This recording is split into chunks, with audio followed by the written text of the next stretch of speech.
I'm Velaire. I'm an alcoholic. And I'm from Raleigh. My home group is the Jumping Off Place. We meet Tuesday nights at 7 o'clock, and we would love to have you if you're ever up that way. My sobriety date is September 29th of 2009, and I have a sponsor. I'm not currently sponsoring other women, but I do and have in the past. So I think I got all that taken care of, and my sponsor would tell me to do this for free, so I'm going to let y'all keep the dime,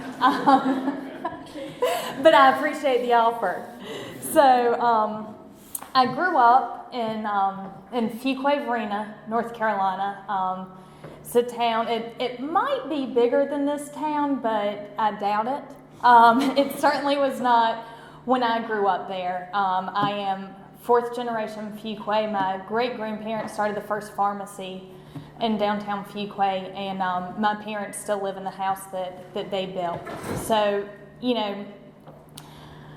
for me, that in a town so small, y'all know, everybody knows everybody. And I always felt like there was this standard that I had to live up to. When I was a child, my grandfather ran the pharmacy, my grandmother ran the makeup counter in the local pharmacy, and so everybody knew who we were.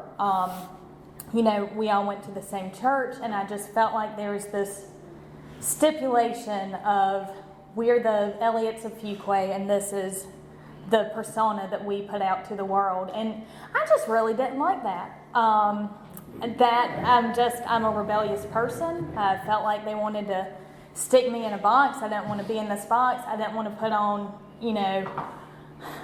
shine up the outside all the time. I wanted to do what I wanted to do whenever I wanted to do it, and that has always been me. I think something that didn't help, when I was about 5 years old, I pulled vertebrae out of place in my neck, and that caused me to be hospitalized, and afterwards I had to wear a neck brace. And I'm completely fine now. I'm very fortunate my parents took good care of me. But what that taught me, when you're 5 and you're in the hospital, nobody says no to you. And so I learned how to manipulate, and I learned how to get my way. My grandmother would come, she would sit with me every day, and she would read to me or let me watch whatever I wanted to on TV. The nurses were extra nice to me. Life was good. And when I left the hospital, my parents had to buy special equipment. There was traction equipment, and they had to put it up in the downstairs bedroom. And so nobody as a kid was allowed, we couldn't have TVs in our room. But as long as I was in this equipment, I had a special room, I had a TV, and I had the Nintendo in my room. So it was just, and I didn't have to go to school. So from a young age, that's where I learned how to manipulate. And I just kind of carried that through with me. And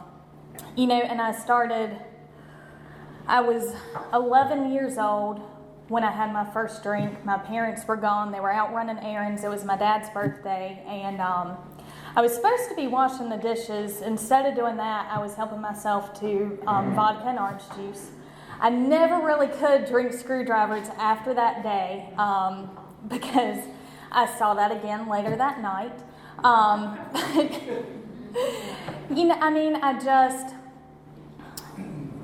wasn't with anybody. I just decided that I'd heard one of my friends talking about his older brother and how his older brother had gotten drunk, and I thought, well, I want to try that.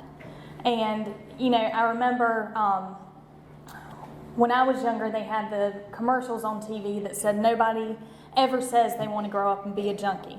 And they'd show like the scrambled eggs frying on the frying pan. I had no idea what a junkie was, but I knew that's what I wanted to be out of life.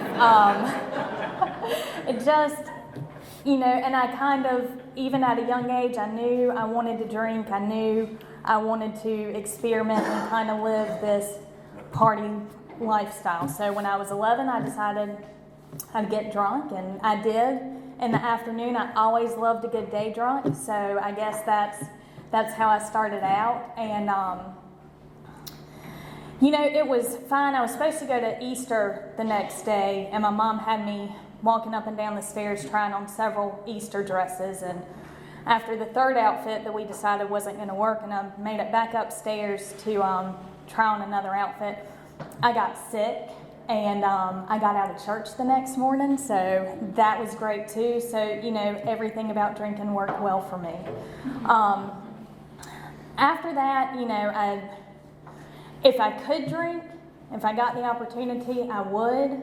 But I didn't really have much of that opportunity until the summer before my senior year. I went away to work at a summer camp. And so I was staff.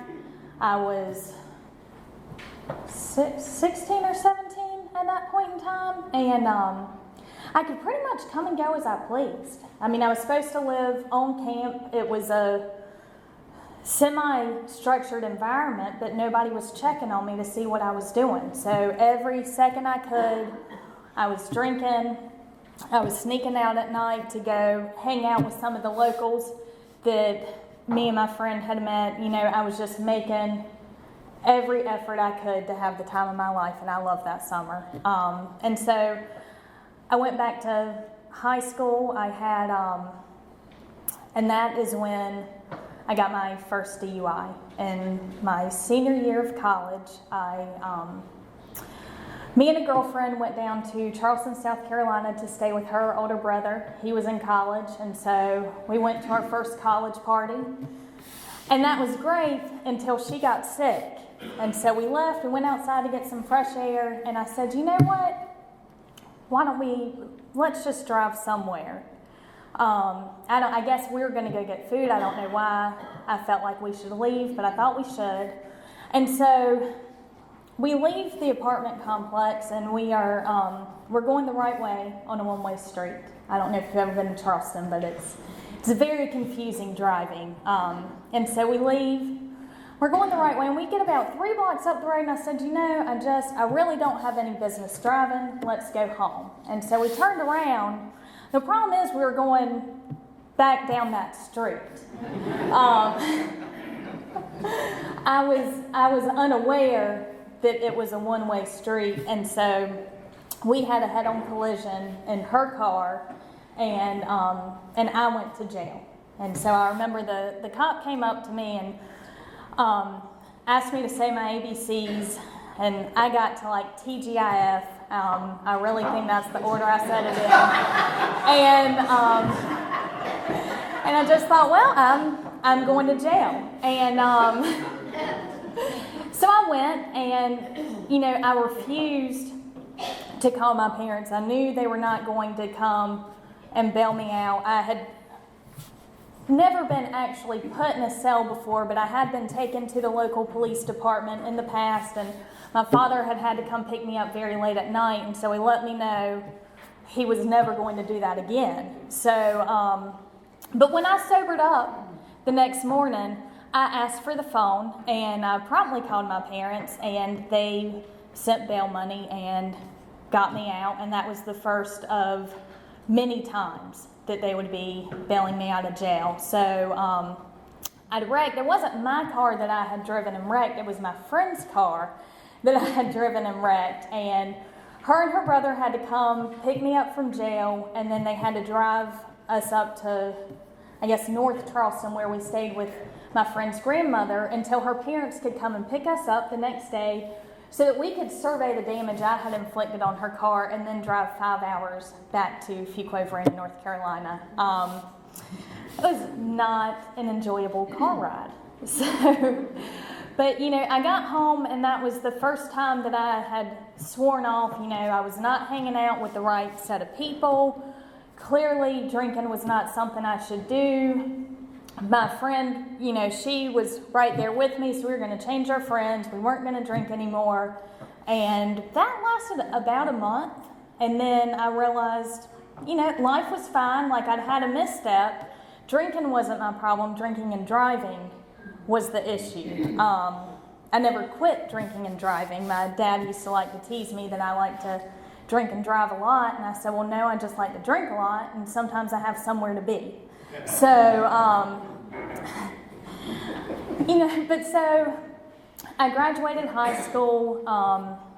I went off to college, and I planned my course schedule so that I only had classes on Tuesdays and Thursdays. At that point in time, I was definitely drinking alcoholically, but it was much more of a binge drinking. So, I could make it to class, I could get really good grades during the week, I could keep it together. I mean, if there was a fun party, of course I made arrangements to go out, but typically, Thursday through Saturday night, I was out, I was drinking, I was having fun, and then Sunday and Monday I'd kind of recuperate, and I'd get ready and I'd go to class. I didn't have to, I couldn't find a job, so I didn't have to work during college. I started off at East Carolina, and I did about a month before I went off to college.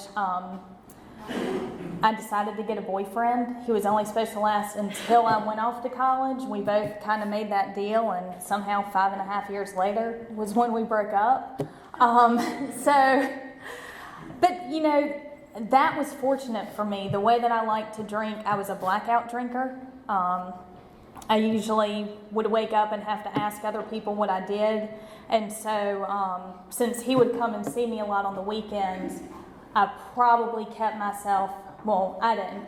He kept me out of a lot of situations that I would have put myself in that could have ended badly. And for that, I'm very grateful.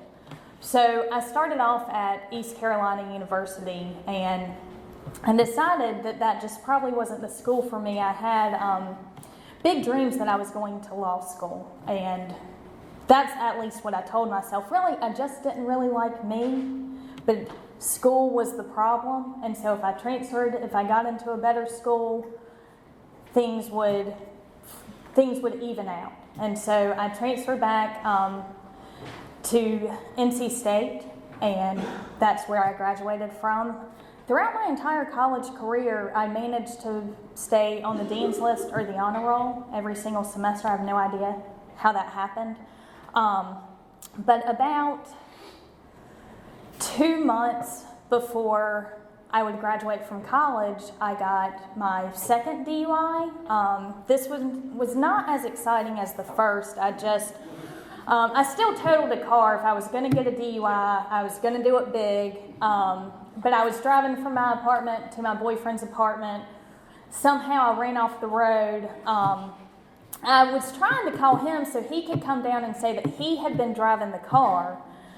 But fortunately, a police officer had passed the accident, so he was ready to stop, and they called the ambulance and took me down to the hospital. And I'm not really sure what I was thinking, but I had a law internship for two people who did employment law, so absolutely nothing to do with DUIs, but I thought, I can just call them and I'll stall. And so I would hide under the hospital sheets with the cops about 15 feet from the bed, knowing they could hear me, but assuming if I was under the sheets, they could not. Trying to stall them from taking my blood. And so they finally said, we have to take your blood, and, they did that. Fortunately, the ER is not known for its speed. So they got tired of waiting around to take me to jail. So that was fortunate. What was unfortunate was I didn't realize they had gotten tired of waiting to take me to jail. The nurses had taken me to get a CT scan somewhere, and I decided I wasn't going to stay. So I unhooked myself from all their contraptions, and I don't know how I met up with the boyfriend, but we went home, and the hospital called me back the next day and asked me if I would come back and finish my test. I had a slight fracture in my C7 vertebrae, so that was the second time in my life that I've had to wear a neck brace. They're not fun. I looked a lot cuter in one when I was 5 than I did when I was 21 or 22. But what that meant was that I could not drive myself. I couldn't get to class on my own. So for the last 2 months that I was in college, I had to live with my parents, and they would get up, and one would drive me to class in the morning, and the other one would come and pick me up in the afternoon, and I'm sure that was a highlight of their day as much as it was mine. So then I finished college, and when I graduated, I think the funniest thing was there was an asterisk next to my name. And I had recently gotten a DUI, so we were all a little concerned as to what this asterisk meant. But apparently I'd graduated with honors. So we were pleasantly surprised, but I didn't realize that I was going to do that. So I graduated from college. I'd applied to a bunch of law schools, none of which were willing to take me with my current list of criminal issues, and I did not do so well on the LSAT. So I just kind of bumbled around for about 3 or 4 months, and I was sitting on the side porch with my parents one night, and we were all drinking, and my parents own their own small company, and they happened to have an opening. And so I said, "Hey, Dad, why don't you let me come work for you?" And he said, "Okay." I said, "Well, what does it pay?" And he told me. And I tried to negotiate higher, and he said, "Well, I tell you what, if you want a job, you'll come work there for what I told you I was going to pay." And I said, "All right, I'll see you Monday." And so I went to work for them, and by this point in time, my drinking had really progressed. When I moved to Raleigh and transferred schools, I ended up getting a law internship for an attorney who worked from home, and I literally walked out of the front door of my apartment into the front door of her house. And she liked to drink just like I did. So we did not really practice law that much. We did drink, and we both loved politics, so we had lots of philosophical debates. And the only thing I learned there was that I could get to like red wine. So that was the extent of my law internship, but that also was that's when I started drinking during the day, during the week, and sometimes in the morning, just a little bit of the hair of the dog. And so as I went to work for my parents, I temporarily lived with them because I had no job. I couldn't afford to live on my own, and I didn't think, I'm from a small southern town, and living in sin is typically frowned upon, so I didn't think they'd let me live with a boyfriend. Until my dad called me downstairs one day, and he said, "Well, do you want to live here?" And I said, "No." And he said, "Well, we don't really want you to either, so do you want to stay? You can stay tonight." And I said, "No, I think I'll just pack a bag and leave. I'll come back tomorrow and get my stuff." And so I moved back up to Raleigh. But I would get up, I'd go to work, I would come home, and I would get blackout drunk every single night. I would just drink until I passed out. Sometimes I remembered passing out. Most times I didn't. And at this point in time, I was getting up in the morning. Sometimes I was drinking then. I'd leave work to run an errand, and, Red Bull and vodka, I felt like was a good combination. I'd be so hyper, they couldn't tell I was drinking, and that would kind of even me out. That was my thought process. So this is kind of when I'm hitting my first bottom. And so I managed to maintain until right before Thanksgiving. And around Thanksgiving, I decided that I needed to go to rehab. And so my parents had offered me, over the summer, they'd given me like some paid time off to get it together. So I drank for a week, and it wasn't really different than any other week. I just didn't have to go anywhere. And they had offered to pay for me to go to rehab. So around November, a series of events made me realize that I needed to go to rehab. I fell over drunk and sprained my ankle. I was screwing up stuff at work. They were figuring out that I was drinking during the day, and so I had to really get out. And so I like to know parameters of what I'm working with. And so I asked, what, did I have a budget? What what was the deal with rehab, and they didn't really give me one. So, like, I found places in Hawaii, out in California, and my parents let me know that I'd be staying in North Carolina. So I found just the absolute nicest place in the mountains of North Carolina. It's the Pavilion. If you need a nice 6-week vacation with no TV, and they won't really let you make outside phone calls, it's a beautiful view. So I went there for, they liked me so much they kept me for an extra week. And so off I went to rehab. And during this whole entire time, I'd been postponing the courts. And with the first DUI I got in South Carolina, you could still plead it down to like reckless endangerment. So I had no consequences from that. And my parents paid the attorneys, they paid the bail, and they paid for the damages to my friend's car. And so I kept putting off court, or my attorney kept pushing it off. And so when I got out of rehab, I started going to a sister program. I like alcohol in other forms, and so I assumed that you in these rooms just couldn't understand that, so I had to go to a different fellowship. I wasn't really working the program. I made it, I think, like 4 months out of rehab. During that time, it was my mom's birthday. It was also my 90th day sober, and so we got to go to court together to hear my DUI. My gift to her was that somehow I got a not guilty. There was a hiccup with the chain of evidence. Something on my blood. I don't know. If you pay an attorney enough money, I really think you can get out of anything. So I just continued to have no consequences. I went away to rehab. That was a paid vacation. They put me on the short-term disability, so I continued to get a paycheck the whole time I was gone. And so I came out, I semi-worked the program, but I decided, one, I didn't work steps, I didn't really call my sponsor.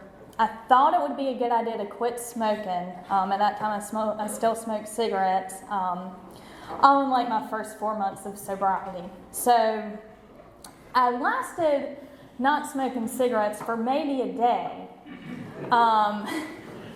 But when I decided to start smoking cigarettes again, I decided that I could also have alcohol in other forms. And that, I knew drinking was a problem. Clearly, I was getting DUIs, but other things really didn't cause any harm to me. And so that was okay.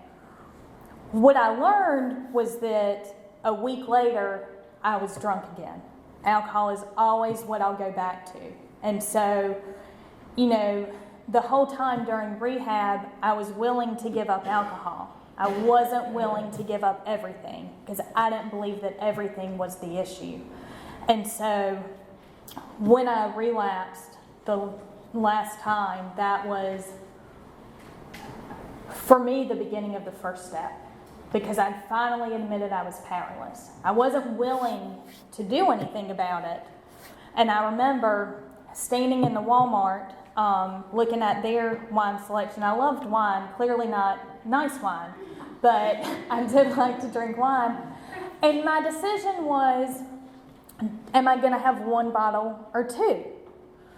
And it was, well, of course I'm getting two. I'm an alcoholic. And so that's what I did, and I went home and proceeded to drink the entire weekend. And so for a little while, I kept it to, I guess, what I'll call weekend warrior status, where during the week, I was pretty good at keeping it together. And by this point in time, when I got out of rehab, I decided that my boyfriend and I probably wouldn't work. And so I waited until Valentine's Day to let him know, because I am such a delightful individual. So I had lined up a place to live. I could live at my grandmother's house in Fuquay, and Valentine's Day was the first weekend that I had where I could move. So I felt like that was the day I should tell him. So I packed my bags, I left, I moved to Fuquay. I was from Holly Springs. I hadn't gone too far. And lived in my grandmother's house. And she lived at the beach full time, so this was great. I had free reign of her house, and I didn't have to pay any bills. So it was when I was living at her house, which is directly next door to my parents' house, that I relapsed. And, that was a big no-no. And that was one of the circumstances of me living at my grandmother's house. And that was just supposed to be temporary. This was around the time that the housing market had crashed, so my parents were going to help me find a house. So I was living at Grandma's house until I found the right place for me to live. So I relapsed and basically go through 6 months of hell. I don't really remember.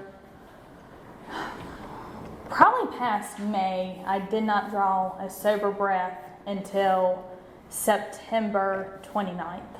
That was the very first day that I had sober.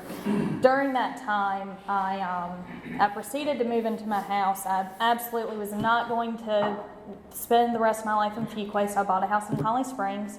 If you're not familiar with the area, it is literally 10 minutes away, if that. They neighbor each other. So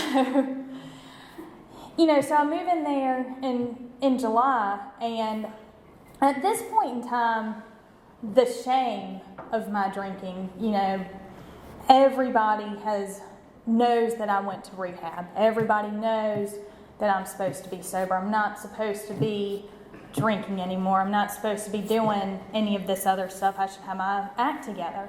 So my life basically consists of, I get up, I go to work with a hangover. Hopefully I have passed out with one drink left the night before so that I have the hair of the dog in the morning. And that gets me through till lunch, where I can do something to make myself feel better until I go home. And I drink until I black out. And I pass out. And I wake up. And I do it all over again. And at 24 years old, that was what I thought the rest of my life was going to be like. And so on this one random day when one of my friends had called and wanted to hang out, and I'd probably woken up at like 4 a.m. and started drinking this day. So I call, I'm going to go hang out with her, and I don't have a problem drinking and driving, so I was going out to Clayton, hang out with her for the afternoon, continue to get drunk, and I stand up, for whatever reason, it's time to go home, it's a Sunday, and I stand up and I just fall right over. And my friend says, you probably shouldn't drive, why don't you just stay here? And I said, don't worry about it, I got this. So I proceed to leave their house, and the road that I'm leaving is a T, so I'm driving towards the intersection. And I don't realize that I need to slow down until it's too late, so I run right into the ditch across the road, and I think that's fine. A Good Samaritan's going to stop, and I don't really want his help, so just drive off and proceed to have a low-speed, high-speed chase around Clayton and Highway 42. And so I finally get away from the Good Samaritan, and he was very persistent, and he did show up to court. I think he went to court more than I did for my DUI. So somehow I get on I-40, and my car has overheated. I do think I recall going like 100 miles an hour at one point in time, so this was not smart at all. I dropped my car, the little V, like where you merge on, and so I dropped my car there. I leave the car key in it. I don't know how I had the sense to take my house keys and everything else. And I call my dad, who just so happens to be on 40 right around where I am. So he turns around to come get me, and he just thinks my car has broken down, and he's coming to pick me up. I have run across every single lane of 40 to get to the other side, drunk as a skunk, and I get in my dad's car. And all he can do is say, damn it, Velaire, if you're going to drink, could you just stay at home? So he proceeds to take me to my house. About 10 minutes after we get home, the cops pull up in my driveway, and they had originally gone to Fuquay, and they pulled up. My parents were coming home from the beach, and they had driven separately, so they pull up after my mom, and my mom just got out, and she said, "Is she alive or dead?" And they said, "Well, pretty sure she's alive, and we'd like to know where we can find her." And so she did not hesitate to give them my address, and they came right onto my house in Holly Springs, picked me up, and took me to jail. I had committed the crime in Johnston County, so on the side of 40, the two police officers actually swapped, so I could move from car to car. So that was a shining moment in my life. You know, I go to jail. My parents know, so they're on the way. I'm trying to get an attorney. I'm hysterical. I'm still embarrassed at how insane I was and what I thought made sense at that point in time. But so, fortunately, my dad's old fraternity brother was an attorney. And so my dad got in touch with him. And they were dead set on leaving me in jail and letting me deal with the consequences. This wonderful man recommended that Johnston County was not quite the place for a nice young woman like myself. So they said, "Okay, we'll bail you out." And so they came, they picked me up. And as we're driving home, I said, "All right, Dad, well, I guess you'll just pick me up for work in the morning." And he said, "No, why don't you take tomorrow off?" And I thought, okay, another paid vacation. So what I didn't know was that something had changed. So my dad gets up and goes to work, and he goes right into his office and shuts the door. And I only know this because my older sister also worked there, and I have since heard accounts of how freaked out the rest of the staff were because they didn't know what to do. So my dad goes right into his office, shuts the door, and won't talk to anybody. My mom gets there later. She goes into her office, shuts the door, and won't really say anything to anybody. And then they collude together. Behind closed doors, my father was calling the Women's Healing Place to see if I would be a good candidate, and calling a guy that he grew up with in Fuquay, happened to be a graduate and on the board of the Healing Place of Wake County. So he was calling to see if that was a good place for me, and knew this guy had gotten sober and what had he done that I could do. So once they had some answers, they drove to my house. They called me and asked if they could come over and talk, and I said sure. So they came over, and it was the first and only time in all of my life that I've ever seen my dad cry. It was also the only time that I have ever seen my mom be the tough person, and really sit there. She was not emotional. She was not budging, and they were done. And so they let me know that I had no job, and that there would be no, because rehab was my next thought. I would just go back to the mountains in North Carolina. That was not an option. They did not think that I could survive the Women's Healing Place, but if I felt like I really needed treatment, that's where I could go. I knew that wasn't really where I wanted to go, so I said, let's hold off on that option. So they also asked if they had read an article about a Celebrate Recovery program, which is based on the 12 steps, but it's a Christian-run program, and said, we've met this guy. Can he come talk to you? And so he came over. Fortunately, he was also a member of Alcoholics Anonymous, and he asked me if he could come and pick me up and take me to a meeting. And so we made plans, and I went to a meeting the next day. So I was arrested on September 27th.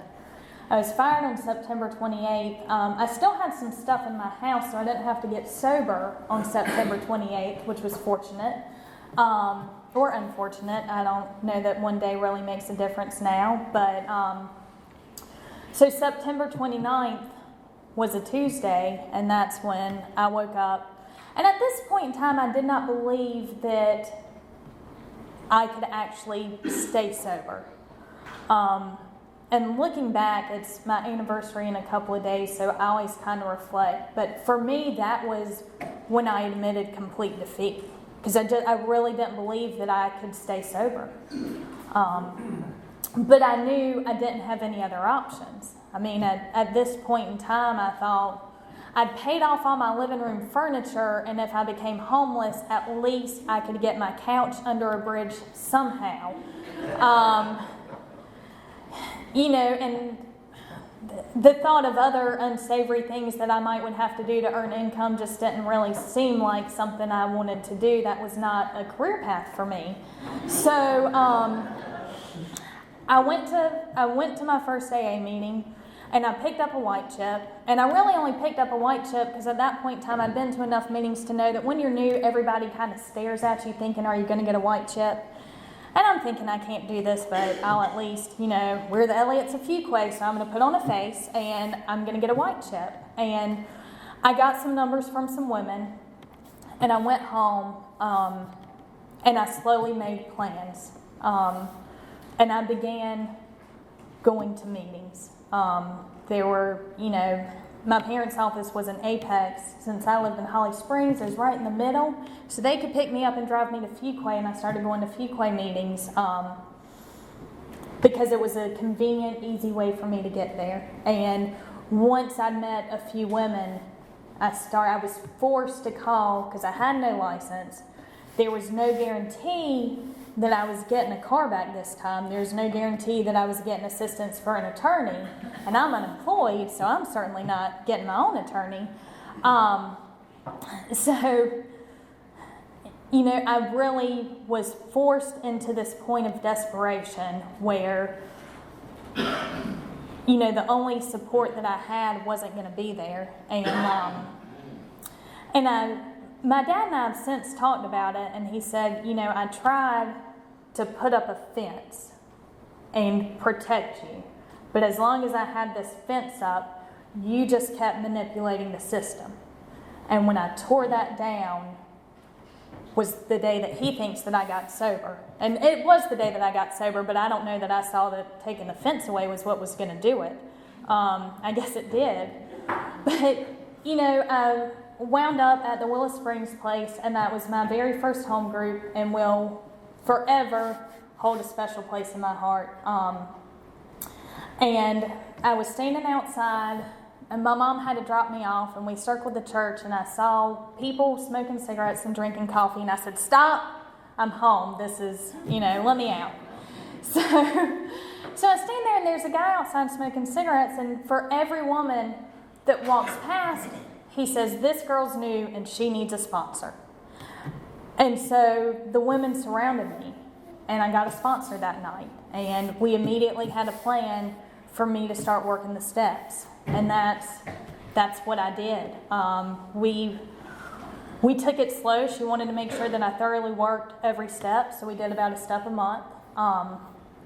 And so at about the time that I had finished my fourth step and was ready to do my fifth step with her was when I finally realized that I wasn't doing the program for anybody else, because I would have been completely cut off, but because I chose to get sober, my parents were willing to support those efforts.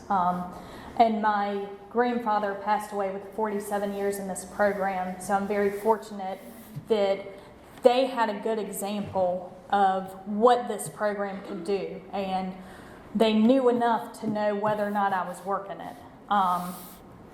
But, when I was ready to completely share my moral inventory with another woman and not hold anything back, I finally realized this is for me. And I think I can make it. And that was also the time where I'd gone past the 120-day mark. Because looming up, I know I could only get to that point. So once I got past it, I truly saw hope. And after about 8 months of being unemployed, I finally found a job. And I had that job and actually got promotions within that company for about 5 years until I recently chose to move on to a different career. But it was really cool because it was my choice. They'd still have me back. And, that's the more that I've been sober, the more that I get to come in contact with people who actually want to see me again. When I was still drinking, I didn't want to see myself again. I just had to deal with me because that's all I had. And so I know I spoke here a couple of years ago, and the last year probably everything with the exception of being sober has changed for me in the most wonderful way. I was accepted into my dream graduate school program, and that's a direct result of working the steps and being involved in this program. I knew that when things didn't exactly line up, if I could just do the next right thing, then I could at least work towards the goal, and God would unfold that. So,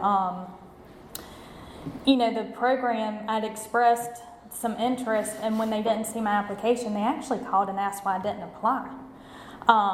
And I was just dumbfounded, and when they called to tell me I got in,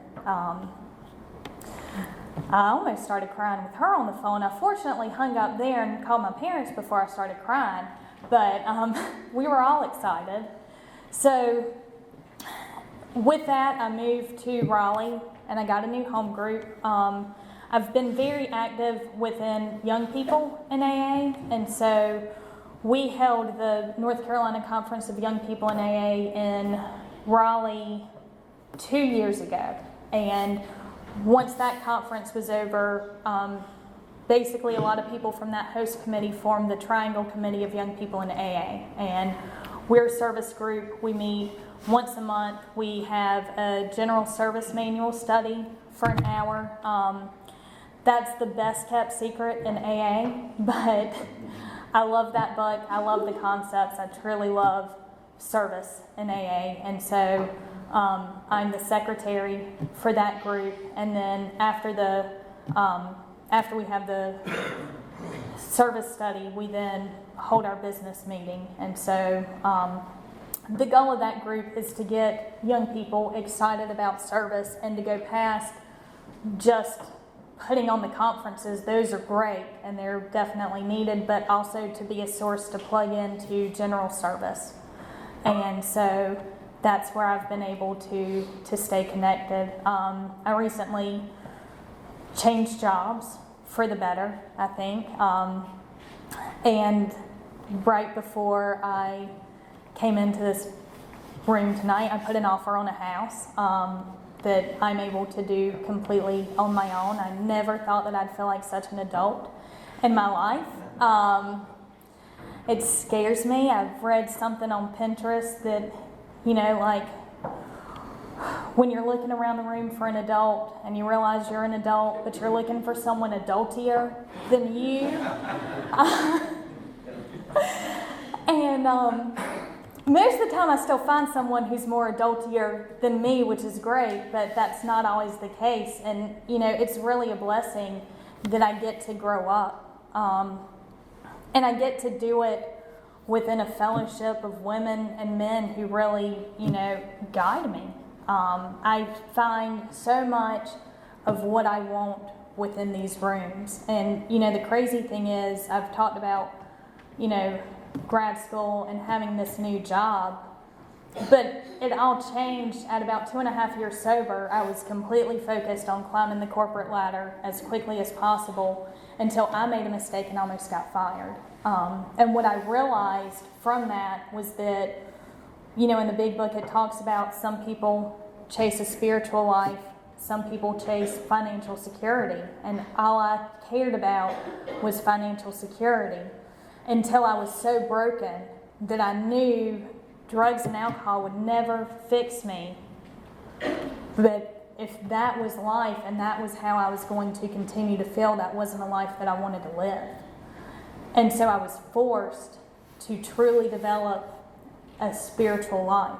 And I did that through the North Carolina Conference of Young People, an old timer in my home group tricking me into becoming the alternate GSR. So I was instantly, I was pushed into this world of service that I love. Sometimes I can be really socially awkward, but when I'm in a situation where I have something to do and I can be of service, it's really easy to just strike up a conversation and get to know people. And, it's within that world that I have found, people who really have the characteristics of what I want and people that I'm able to emulate and grow. And so with that, I think I'm about out of time. I was nervous. I wasn't going to be able to fill the whole time, so that's a load off my shoulders. Thank you for having me.